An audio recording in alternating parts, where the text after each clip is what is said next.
Today I want to tell you about a new project of mine.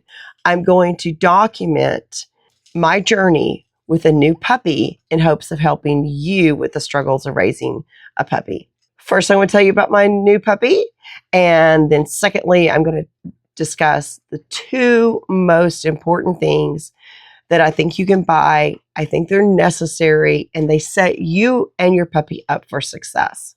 Well, if you've been following us, you know that I have a gorgeous fawn-colored female dog who's about a year old. Her name is Gracie. She has the absolute best temperament and is sweet as they come. And if you know me, temperament is super, super important. Great conformation too. And she is just a to die for dog for me. So I've been on the waiting list for over a year to get a full sister to Gracie. So when it came time to choose, I had the worst time ever, and I did something I don't recommend for anyone.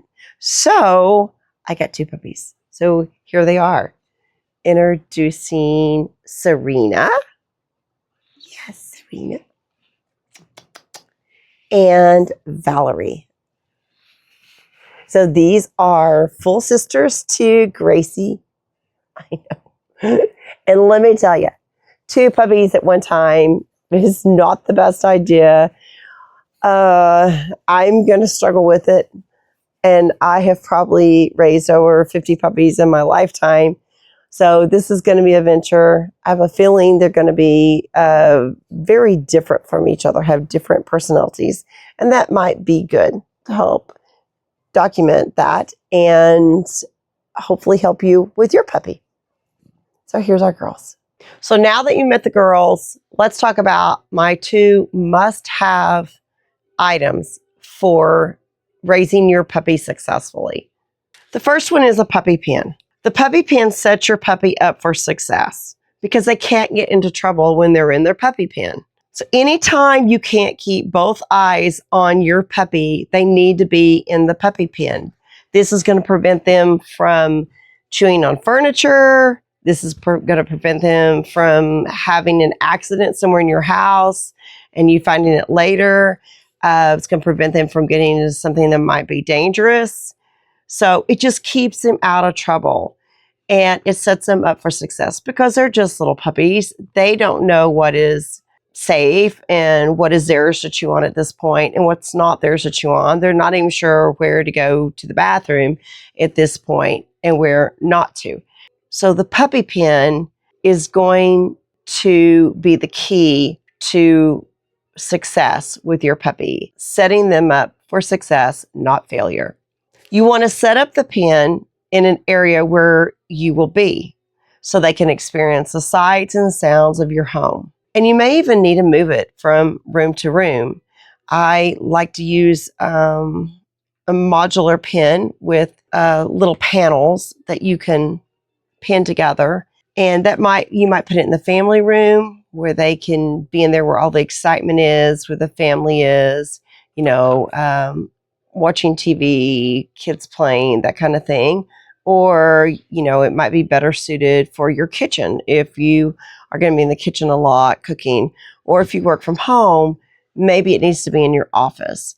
I have a puppy pen set up here in the office with me because if I'm inside working on things, that's where my girls are going to be. So wherever you're going to be, that's where you need to set it up. You can move it if needed. You don't want your puppy to feel isolated, but you don't want them also to be overstimulated.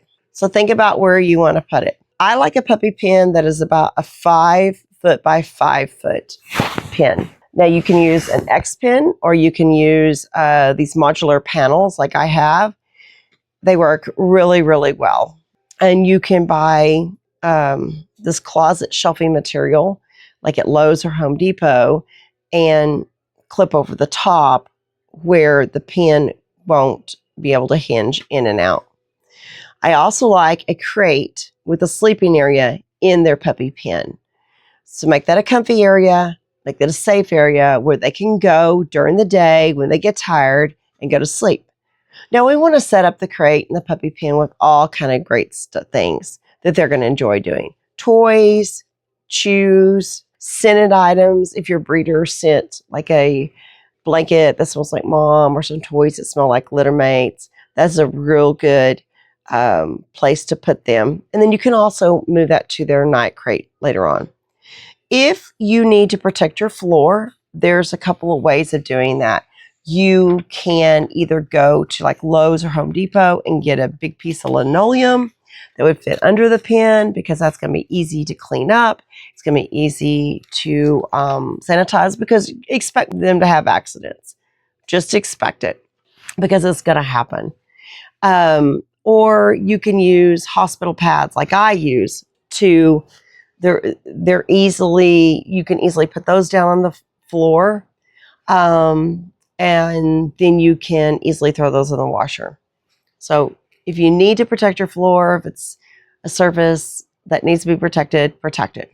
And I am going to put links to all of these items in the description below. So this crate is just going to be located inside the puppy pen. It's going to stay here. I'm going to have a separate crate that I use at night. I'm going to put that crate by my bed. So this is a 30-inch long crate. It's about perfect size for a corgi, and it comes with this divider.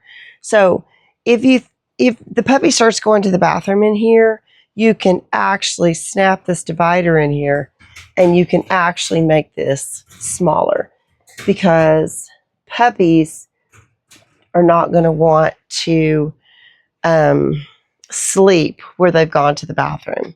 They're naturally clean dogs. Now, my puppies are trained with a litter box. I'm not going to put the litter box in here, because I'm going to work on taking my dog out to their potty place. If you were going to be gone from home and could not be there to take your puppy out every 2 hours, and you got a puppy from me who is trained to the litter box, then you might consider putting a litter box in here.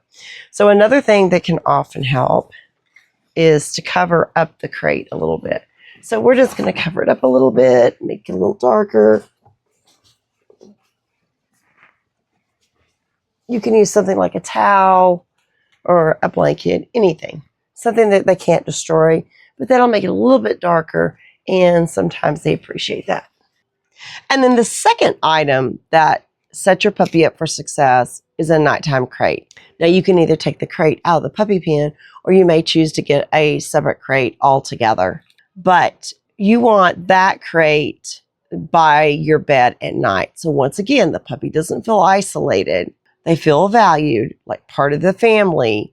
And then they can let you know if they need to go out during the night.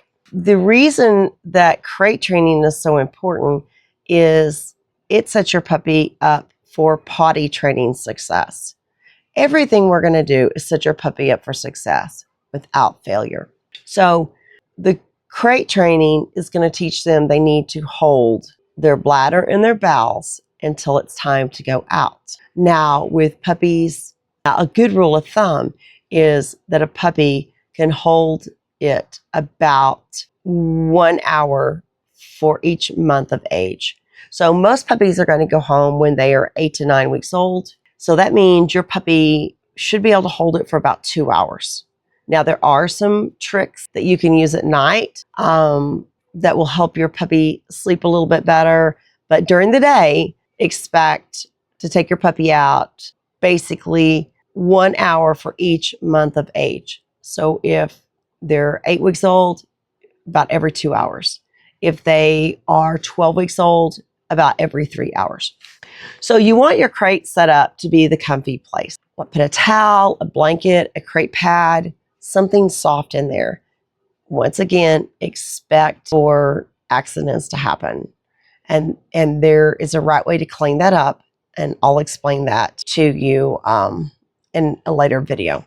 We want this to be a comfortable place. We want it to be washable. I like to use those hospital pads again because they're easy to throw in the wash. A throwaway pee pad, disposable pee pad, the dog is just going to shred it more than likely. So that's not going to be your best bet of what you want to use. So once again, we want to set this up, the crate up, as a comfortable place, a safe place. Now, some of the things you can do is you can start feeding your puppy in the crate. We want a positive association with that crate. So if you feed them in the crate, they realize, oh, when we go in the crate, we get fed. You can play crate games with them. So you will just throw a few pieces of kibble in the crate and they'll run into the crate and they'll realize, once again, we get a treat when we're in a crate. Some of the things I like to use are items called chili penguins. That's my favorite one. I think it's a fantastic tool. I like it so much I send one home with every one of my puppies. There's also something called a popsicle that works really well. Later on, when they get a little bit bigger, you can stuff a Kong and even put that in there. So you want them to have something that they can lick on or chew on and just spend some time in that crate, even during the day, with the door shut. So they realize that they're going to get out, and it is a marvelous place because every time they go in there, they get something fabulous. You're also going to want to set it up with scented items if your breeder sends that home to you, like a blanket that smells like mom or toys that smell like litter mates. If your breeder sends home a snuggle puppy, you can put that in there too. That's another tool that some breeders do use. So these two items is going to set your puppy up for success because it's going to keep them out of trouble. They're not going to go chew on something they're not supposed to chew on and they get yelled at. And because a crate, we're going to make that their great place that they want to go. And by leaving them in the crate a little bit longer and a little bit longer, that's going to help with potty training. Both of these things are things you want to buy ahead of time and have set up. Have a plan in place and have that set up in your home before your puppy ever arrives so you can start off on the right track. So our next video is where we're going to show you what to do the first 3 days that your puppy is home. So make sure and follow us along in the next video.